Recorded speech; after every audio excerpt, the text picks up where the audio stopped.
Rahim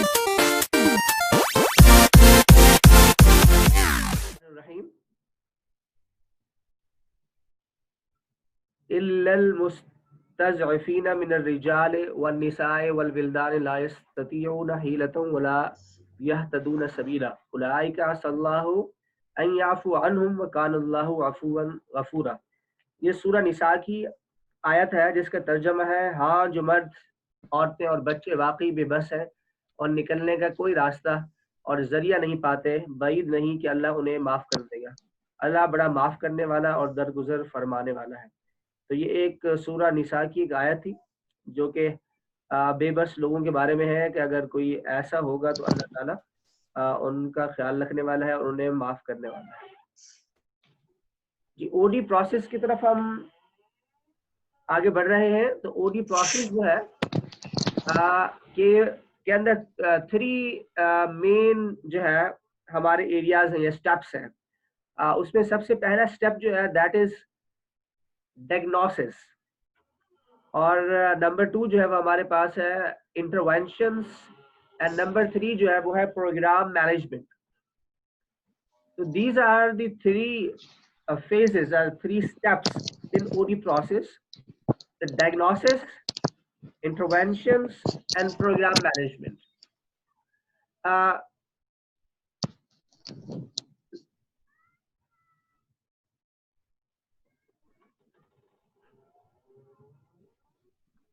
Okay, so we are talking about the OD process.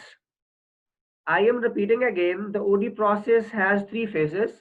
Phase number 1 is the diagnosis, यानी आप phase 1 के अंदर आप diagnosis करते हैं और फेज 2 में आप इंटरवेंशन करते हैं और फेज 3 में प्रोग्राम मैनेजमेंट करते हैं। We have studies that the diagnosis के अंदर जो है वो हम आमतौर पर जो है जैसे एक डॉक्टर जो है उसके पास कोई अगर मरीज जाता है तो सबसे पहले वो क्या करता है कि वो आपको बहुत मुख्तलिफ टेस्ट लिख कर देता है और उन टेस्ट की बेसिस पर डायग्नोस करते हैं कि व्हाट आर द प्रॉब्लम्स। तो we have already studies all these things. फिर वो ट्रीटमेंट बताता है, intervention mean the actions, the treatment, ठीक है। तो ट्रीटमेंट वो बताता है कि कौन कौन सा इलाज जो है, कौन सी दवाइयाँ इसके लिए बड़ी इंपॉर्टेंट है और बड़ी जरूरी है। उसके बाद जो है वो लास्ट फेज के अंदर प्रोग्राम मैनेजमेंट है। तो वो जो इंटरवेंशन है वो इंटरवेंशन कैसे बेसिकली इम्प्लीमेंट होगी, उसका तरीकाकार क्या होगा, कब कितनी दवाइयाँ लेनी है, इन सारी चीजों का जो है वो प्रोग्राम मैनेजमेंट के अंदर हम जो है वो फैसला करते हैं। तो आगे बढ़ते हैं और देखते हैं कि हम जो है डायग्नोसिस के अंदर किन चीजों को जो है वो हम लेके आगे चल रहे हैं। ओके, तो डायग्नोसिस के एरियाज जो है यहाँ बताए गए, 2 एरियाज बताए हैं, एक है ऑर्गेनाइजेशनल सब सिस्टम और एक है ऑर्गेनाइजेशनल प्रोसेस। तो ये 2 एरियाज हैं जिसकी बेसिस पर जो है हम आमतौर पर डायग्नोस कर रहे होते हैं। एक ऑर्गेनाइजेशन के प्रोसेसेस हैं, प्रोसीजर्स हैं, और एक ऑर्गेनाइजेशन के सब सिस्टम्स हैं। जिससे ऑर्गेनाइजेशन टोटल मिल के बनती है उसको हम सब सिस्टम कहते हैं, जो कि ऑर्गेनाइजेशन को मिलकर बनाते हैं, जिसमें ऑर्गेनाइजेशन का जो मिशन है वो है, ऑर्गेनाइजेशन का कल्चर है, और रोल्स रोल्स एंड रिस्पॉन्सिबिलिटीज हैं, और उसके बाद है टीम एंड ग्रुप्स। तो ये 4 एरियाज जो है वो मिलकर ऑर्गेनाइजेशनल के ये 4 ऑर्गेनाइजेशन के सब सिस्टम्स होते हैं जिनसे मिलकर ऑर्गेनाइजेशन जो है वो बनती है। एक ऑर्गेनाइजेशन का मिशन होता है, क्योंकि why the organization are existing, यानी उसका एग्जिस्ट करने का ऑब्जेक्टिव क्या है, मकसद क्या है, पर्पस क्या है, क्यों जो है वो ऑर्गेनाइजेशन जो है एग्जिस्ट कर रही है, और उसके अंदर जो मिशन होना चाहिए वो ऐसा हो कि वो कॉमन मिशन होना चाहिए सबके लिए, यानी वो मिशन सबके साथ शेयर होना चाहिए। जो भी ऑर्गेनाइजेशन का मिशन है वो तमाम लोगों के साथ शेयर होना चाहिए, ताकि लोग जो है उस मिशन को लेकर आगे जो है वो बढ़े। तो ऑर्गेनाइजेशन के लिए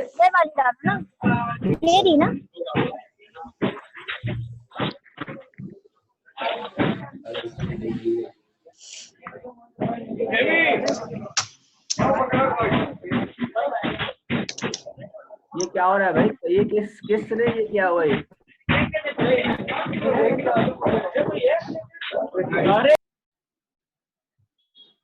ओके, मैंने खैर इसको अनम्यूट कर दिया है, म्यूट कर दिया है।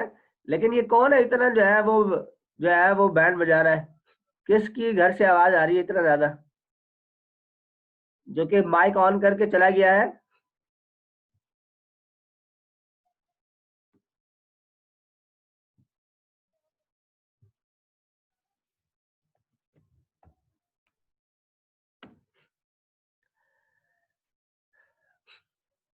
जी, ये कौन जो है वो माइक ऑन करके चला गया था, जिसकी इतनी आवाजें आ रही हैं भाई?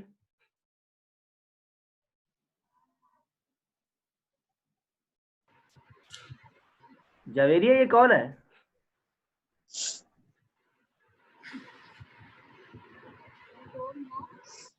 Hello Javeria. Yes sir, don't know इतना शोर सर। कहाँ से भाग गया जो भी था सर, भाग गया जो भी था। भाग गया? जी जी। कहाँ भाग गया?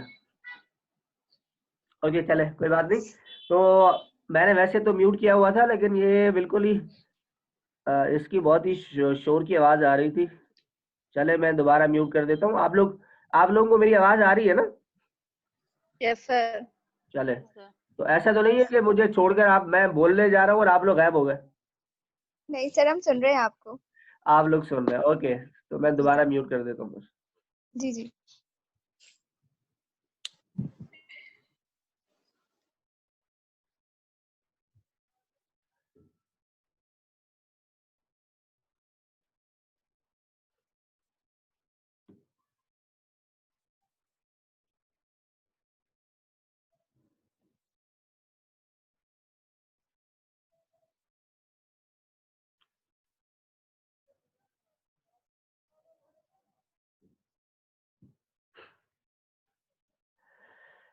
ओके, तो हम डिस्कस कर रहे हैं कि जो है, जब डायग्नोसिस हम कर रहे होते हैं तो आमतौर पर ये एक एरिया है, या ये एक मॉडल है जो कि दो हिस्सों में डिवाइड किया गया है। एक में हम देखते हैं ऑर्गेनाइजेशनल सब सिस्टम, और एक के अंदर हम देखते हैं ऑर्गेनाइजेशन के जो प्रोसेसेस हैं उनको। तो हम पहला ही अभी डिस्कस कर रहे थे कि ऑर्गेनाइजेशनल सब सिस्टम जो होते हैं उनके अंदर क्या क्या चीजें शामिल होती हैं। तो ऑर्गेनाइजेशनल सब सिस्टम के अंदर जो है, सबसे पहले तो एक कॉमन मिशन होता है। जब कोई भी ऑर्गेनाइजेशन जो है वो डिजाइन की जाती है, डेवलप की जाती है, क्रिएट की जाती है, तो उस ऑर्गेनाइजेशन के लिए जो है सबसे पहले एक मिशन होना बड़ा जरूरी है। उस मिशन के जरिए आप अपनी ऑर्गेनाइजेशन को जो है वो एक पाथ देते हैं, एक रोड मैप देते हैं, जिसके जरिए से जो है वो आगे बढ़ती है। और उसी मिशन की बेसिस पर आप ऑर्गेनाइजेशन का कल्चर जो है वो डिजाइन होता है। ऑर्गेनाइजेशन कल्चर जो है, इसको डिजाइन करने के लिए आमतौर पर टॉप मैनेजमेंट और वहाँ जो एम्प्लॉइज काम कर रहे होते हैं, वो लोग मिलकर ऑर्गेनाइजेशन के कल्चर को बनाते हैं। ऑर्गेनाइजेशन के नॉर्म्स, ऑर्गेनाइजेशन की वैल्यूज को जो है उनसे डेवलप होती है। अगर किसी एक ही कम्युनिटी के लोग किसी एक ऑर्गेनाइजेशन के अंदर मौजूद है, तो वो उस कम्युनिटी का जो है वो ऑर्गेनाइजेशन उस कम्युनिटी का अक्स होती है। मतलब उन्हीं कम्युनिटी से रिलेटेड ही उसका कल्चर जो है वो डिजाइन और डेवलप होगा।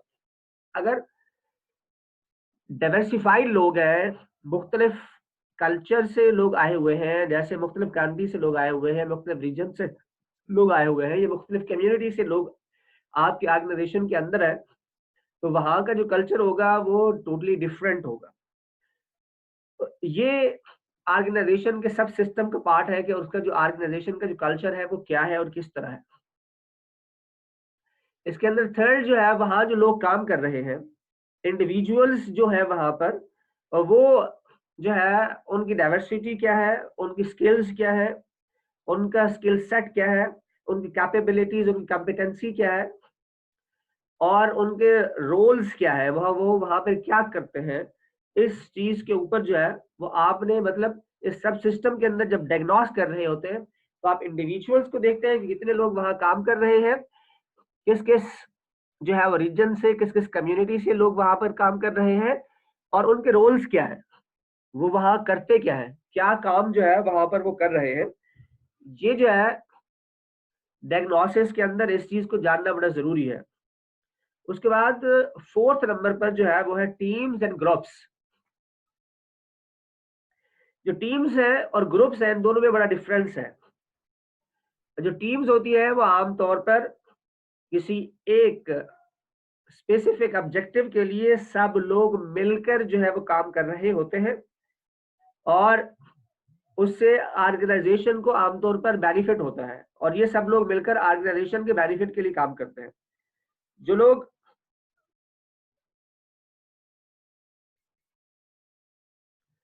लोग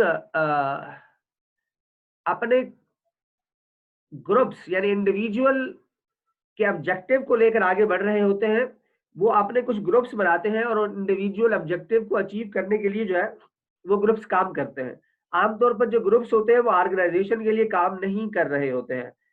ये ग्रुप्स जो है वो इंडिविजुअल के ऑब्जेक्टिव को अचीव करने के लिए काम कर रहे होते हैं। तो इसलिए जो टीम्स होती है वो ऑर्गेनाइजेशन के लिए ज्यादा इंपॉर्टेंट होती है, उनको देखना ज्यादा इंपॉर्टेंट होता है। उसके अंदर जो लोग काम कर रहे हैं उनकी स्किल्स क्या है, टीम को डेवलप कैसे किया गया है, टीम को बिल्ड करना बड़ा जरूरी होता है।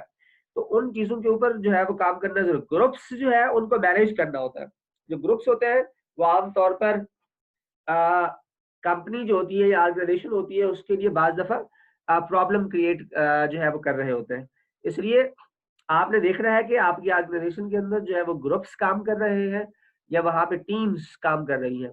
अगर टीम है तो उनकी कॉम्पिटेंसी का लेवल क्या है, उनके दरमियान में रिलेशनशिप कैसा है, इन चीजों को देखना बड़ा जरूरी है। ये सारी चीजों को डायग्नोस करना, यानी जब आप डायग्नोस कर रहे होंगे तो इन सारी चीजों को आप देखेंगे कि ऑर्गेनाइजेशन का मिशन क्या है, क्या उसी मिशन के ऊपर लोग काम कर रहे हैं, या हर कोई अपना अपना जो है देख रहा है, क्या लोगों को मिशन के बारे में मालूमात है भी या नहीं है। तो इन चीजों के हवाले से बात करनी है। कल्चर कैसा है, बहुत स्ट्रॉन्ग कल्चर है, वीक कल्चर है, लोग उस कल्चर पे डटे हुए हैं और उस कल्चर को छोड़ना नहीं चाहते, चेंज जो है वहां पर नहीं लाना चाहते, और जिस कल्चर में वो बैठे हुए हैं उसी कल्चर स्टेटस को का शिकार है। इसी तरह फिर जो लोग वहाँ काम कर रहे हैं इंडिविजुअल्स, वो किस तरह के हैं, उनकी कॉम्पिटेंसी का लेवल क्या है। और तो ये हम जो है डायग्नोसिस के अंदर ये चीजें देखेंगे, वो काम क्या करते हैं, उनके रोल्स क्या है वहाँ पे, उनकी रिस्पॉन्सिबिलिटीज क्या है वहाँ पर, ये देखना बड़ा जरूरी है।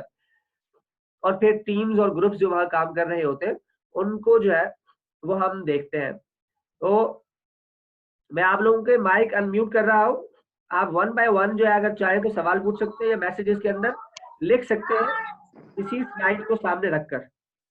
इसी स्लाइड पर अगर इसी सर स्लाइड पर कुछ आ रहे तो आप पूछ ऑर्गेनाइजेशन सकते हैं। कल्चर और कॉमन मिशन एक दफा और रिपीट कर दो। ओके, ये कौन है, नाम बताइए अपना।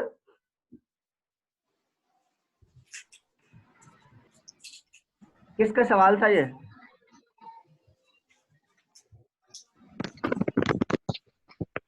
ये सवाल किसने पूछा था? सर जवेरिया ने। जवेरिया बास। जवेरिया ने पूछा। ओके जवेरिया, कि कॉमन मिशन और ऑर्गेनाइजेशन कल्चर को दोबारा उन्होंने कहा है कि आप इसे थोड़ा सा एलिब्रेट कर दें। ऑर्गेनाइजेशनल मिशन तो सिंपल जो है, जो ऑर्गेनाइजेशन का मिशन है, जो आप ऑर्गेनाइजेशन की मिशन स्टेटमेंट्स होती है, उस मिशन स्टेटमेंट की बात हो रही है। क्या वो मिशन स्टेटमेंट तमाम बात लोगों सही के चल रही साथ शेयर किया गया है? आवाज आ रही है ना। तमाम हाँ वो लोगों के पता साथ मुझे शेयर किया गया है या शेयर नहीं किया गया? क्या हाँ लोग सही है बात। एक्चुअल में उस दिन जो तुम चला रही थी वो सिर्फ डेटा नहीं था, वो वाईफाई भी दोनों साथ चलोगी तो मेरा वाईफाई ही चलाएगा। तभी बार बार डीसी हो रहा था। अभी लोग सवाल वैसे पूछ रहे हैं, तुम भी पूछे ना एक। इसमें से कर करो ना। ओके, आप लोग जरा सवाल को लिखें क्योंकि इसमें डिस्टरबेंस हो रही है, लोग आपस में ही बातें किए जा रहे हैं। आप लोग जो है वो चैट में अपने सवाल लिखें और वहीं से मैं जवाब दूंगा। ये पहला जवाब मैं दे रहा हूँ कि जवेरिया ने सवाल पूछा था कि जो मिशन है और कल्चर है इसमें क्या फर्क है, तो वो मैं अभी उसको देखता हूँ, फिर इसी तरह आगे बढ़ते हैं। तो मिशन जो है, ऑर्गेनाइजेशन का जो मिशन है, कॉमन मिशन से मुराद ये है कि क्या ऑर्गेनाइजेशन के अंदर का जो मिशन है, जो मिशन स्टेटमेंट है, क्या वो लोगों में शेयर हुआ हुआ है या नहीं हुआ हुआ है। अगर लोगों में शेयर हुआ हुआ है तो इसका मतलब है लोग उस मिशन को अचीव करने के लिए काम कर रहे होंगे। अगर वो मिशन उनके साथ शेयर ही नहीं हुआ हुआ तो फिर हर बंदा अपने तरीके से काम कर रहा होगा। तो हम ये देख रहे हैं कि जो मिशन है ऑर्गेनाइजेशन का वो कॉमन है, क्या लोगों को मालूम है इस मिशन के बारे में, ये मालूम नहीं है जब डायग्नोस कर रहे होते हैं हम। तो ठीक है। इसी तरह जो कल्चर है, ऑर्गेनाइजेशन का जो कल्चर होता है, आपने पढ़ा होगा कि ऑर्गेनाइजेशन में स्ट्रॉन्ग कल्चर होता है, ऑर्गेनाइजेशन में वीक कल्चर होता है। तो जब आप डायग्नोस कर रहे होते हैं तो आप ये देखते हैं कि ऑर्गेनाइजेशन का कल्चर किस तरह का है, वो स्ट्रॉन्ग है कल्चर या वीक कल्चर है। अगर स्ट्रॉन्ग कल्चर होगा तो उसे चेंज करना it will be very difficult, और अगर वीक कल्चर होगा तो उसे हम आसानी से चेंज कर सकते हैं। तो हम कल्चर को इसलिए जो है वो देख रहे होते हैं। इसके बाद जवेरिया आप जरा बताइए, आपको सवाल का जवाब मिल गया? अगर यस तो आप यहाँ लिखे चैट में यस, अगर नो तो मैं दोबारा जरा थोड़ा सा इसके ऊपर बात करता हूँ, फिर मैं आगे जाऊंगा दूसरे लोगों के सवाल के जवाब की तरफ। ओके यस, तो जवेरिया को समझ में आ गया। हम बढ़ते हैं आगे। इंडिविजुअल्स, ज्यादातर लोगों ने जो है पूछा है कि ग्रुप्स में और टीम्स में जो डिफरेंस है वो बताइए। ओके, तो जो टीम्स में और जो ग्रुप्स में है वो क्या डिफरेंस है। टीम्स आमतौर पर मैं बता रहा हूं कि किसी कॉमन ऑब्जेक्टिव के लिए काम कर रही होती है, जो कि ऑर्गेनाइजेशन का कॉमन ऑब्जेक्टिव होता है।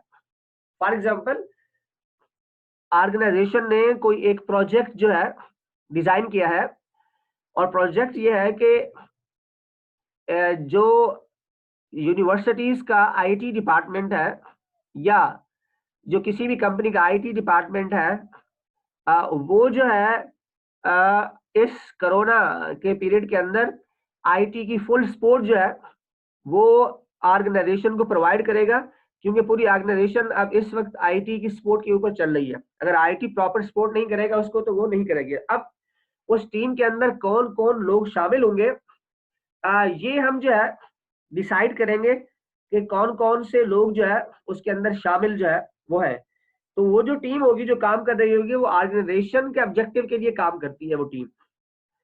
लेकिन ग्रुप्स जो होते हैं, अगर आप यूनियंस में देखें तो यूनियंस जो होती हैं वो आमतौर पर अपने ऑब्जेक्टिव के लिए काम कर रही होती हैं। तो यूनियन के पर्सनल या इंडिविजुअल ऑब्जेक्टिव्स होते हैं, तो वो इंडिविजुअल और पर्सनल जो ऑब्जेक्टिव्स होते हैं उनको अचीव करने के लिए काम कर रहे होते हैं। जो टीम्स होती हैं वो आमतौर पर ऑर्गेनाइजेशनल ऑब्जेक्टिव को अचीव करने के लिए काम कर रही होती है। तो हम जो है टीम में, तो टीम की हम बात कर रहे हैं कि जो टीम है वो आमतौर पर ऑर्गेनाइजेशन के ऑब्जेक्टिव को अचीव करने के लिए होती है। जैसा कि मैंने एग्जांपल दिया है कि आईटी के डिपार्टमेंट है, उसके कुछ चंद लोगों को उसके लिए जो है वो देखा गया है कि किस तरह ये लोग आईटी सपोर्ट के लिए काम करेंगे, और हर एक की अलग अलग जो रिस्पॉन्सिबिलिटी है वो दी गई है, और उनको जो है एक लीडर उसके ऊपर जो है वो मुख्तस कर दिया गया है, और ये लोग ऑर्गेनाइजेशन के लिए काम कर रहे हैं। ग्रुप्स में जो यूनियंस होती है, आमतौर पर यूनियन जो है वो इंडिविजुअल के लिए काम करती है, जो उनके राइट्स होते हैं वो उसके लिए काम कर रही होती हैं। तो वहां पर आमतौर पर ग्रुप्स भी होते हैं, यूनियंस के अंदर डिफरेंट ग्रुप्स बने हुए होते हैं, और वही इलेक्शन भी लड़ते हैं, और उन्हीं में से कोई एक ग्रुप जो है वो जीतता है, और फिर वो काम करता है अपने लोगों के लिए, अपने यानी वो जो लेबर्स होती है उसके लिए काम करता है। ठीक है। तो ये जिसका सवाल था उसको, ये क्या नाम है इनका, वर्दा, वर्दा आपको समझ में आया टीम और ग्रुप में डिफरेंस आया है तो यस कर दीजिए। यस, ओके, वर्दा को समझ में आ गया। ठीक है जी। अब फाकिहा आमना ने भी लिख दिया yes sir. If culture is diversified then employees face many difficulties.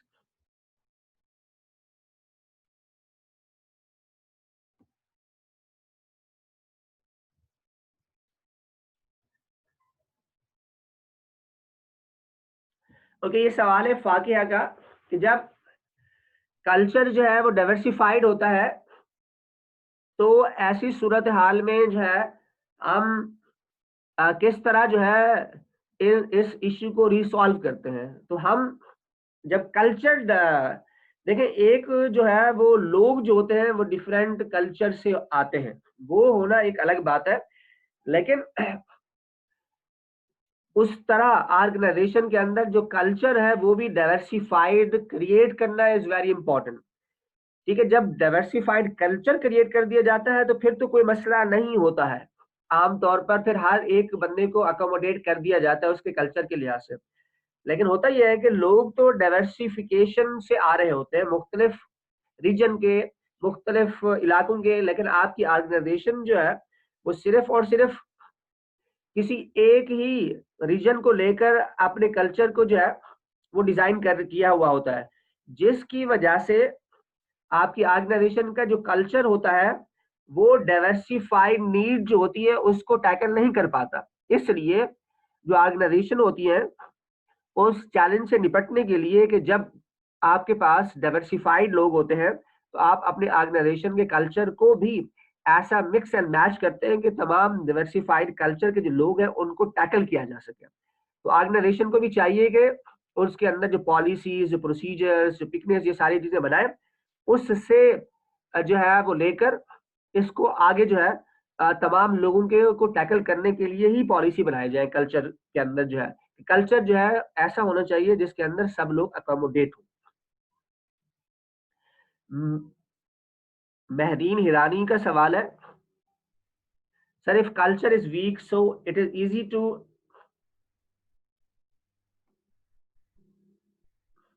Yes, अगर कल्चर बहुत वीक होगा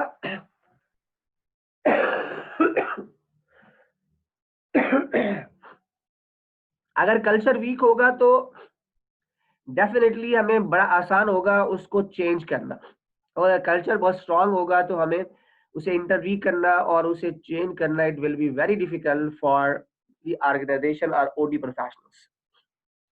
यस, तो महरीन, आपको सवाल का जवाब मिल गया हो तो यस कर दीजिए। इसी तरह फाकिया का सवाल था, अगर उनको मिल गया है तो वो यस कर दे प्लीज। ओके, किसी और का सवाल, किसी और का कोई सवाल हो तो ठीक है, वरना हम नेक्स्ट स्लाइड की तरफ बढ़ते हैं। आपके पास 1 मिनट है, आप सोच ले इस स्लाइड के ऊपर कोई क्वेश्चन है तो आप पूछ ले, फिर वरना हम नेक्स्ट स्लाइड की तरफ बढ़ते हैं। हमें इस मीटिंग में सिर्फ 5 मिनट्स रह गए हैं इस मीटिंग को खत्म होने में, फिर हम दूसरी मीटिंग जो है वो स्टार्ट करेंगे।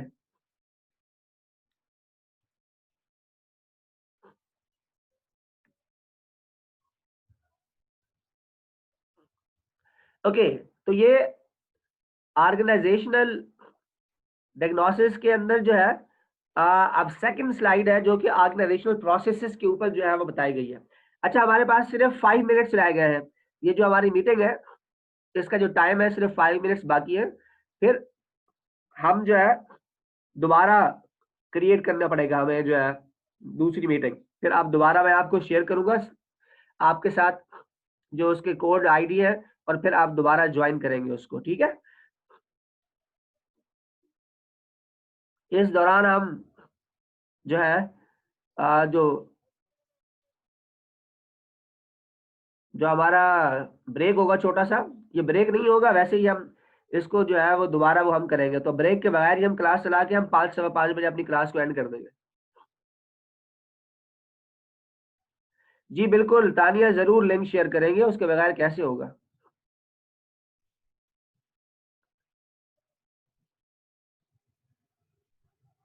ओके, तो हम ऑर्गेनाइजेशनल जो है प्रोसेसेस की हम बात करते हैं कि जब हम डायग्नोसिस में आप आते हैं तो उसका जो सेकंड पार्ट होता है वो प्रोसेसेस होते हैं। ये बड़े इंपॉर्टेंट होते हैं कि आप जो है वो ऑर्गेनाइजेशनल जो प्रोसेसेस होते हैं, पहले आपने सिस्टम देख लिया ऑर्गेनाइजेशन के, अब हम जो है ऑर्गेनाइजेशन, अब ये महरीन का फिर दोबारा सवाल आ गया कि स्ट्रॉन्ग कल्चर कि कोई आप एग्जांपल जो है वो दे दें। सानिया कह रही है कि आपकी आवाज बहुत कट रही है, तो मैं नई स्लाइड शुरू करने की बजाय दोबारा वापस पिछली वाली स्लाइड पे चला जाता हूँ, ताकि नई स्लाइड को हम नेक्स्ट लेक्चर में शुरू करें।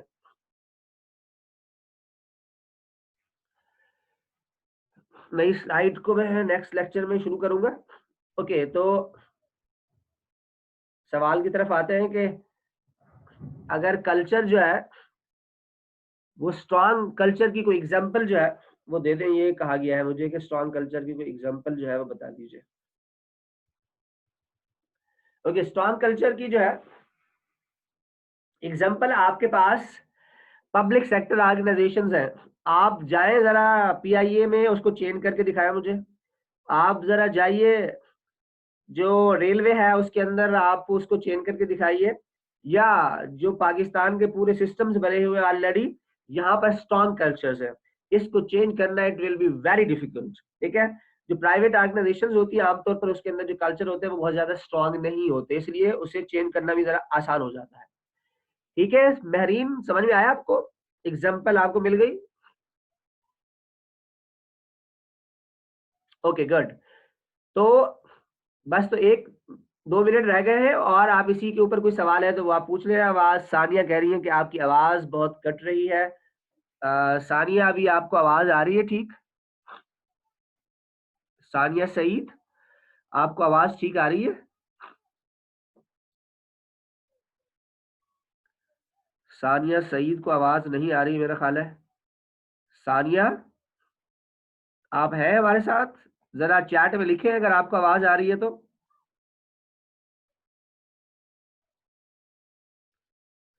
ओके सर, बेटर है अब। ओके, तो आपका कोई सवाल हो सानिया सईद तो आप पूछ सकती है, या किसी और का कोई सवाल हो तो वो पूछ सकता है, क्योंकि मैं नेक्स्ट स्लाइड की तरफ अभी बाद में जाऊंगा जब सेकंड हम मीटिंग स्टार्ट करेंगे। इस मीटिंग में के टाइम में सिर्फ 1 ही मिनट रह गया है, तो इसलिए नेक्स्ट स्लाइड पर जाना जो है वो गैर मुनासिब है। तो आप इससे रिलेटेड, ये 40 मिनट्स में एंड हो जाती है मीटिंग, इसलिए जो है वो हम उसी पर ही बैठे हुए हैं कि हम नेक्स्ट उसकी तरफ नहीं जाएंगे। ये नसरीन आ गई है। सर बहुत मुश्किल से कनेक्ट हुआ हुई थी मैं। तो क्यों मुश्किल से कनेक्ट होते हैं? तो शुरू कर लिया करें ना पहले से लड़की। आप लोग जरा अपने इंटरनेट को और सारी चीजों को 15-20 मिनट पहले से ही चेक करना शुरू कर दिया करें, ताकि जो प्रॉब्लम है, जो इशू है, वो पहले से ही सॉल्व हो जाए आपके।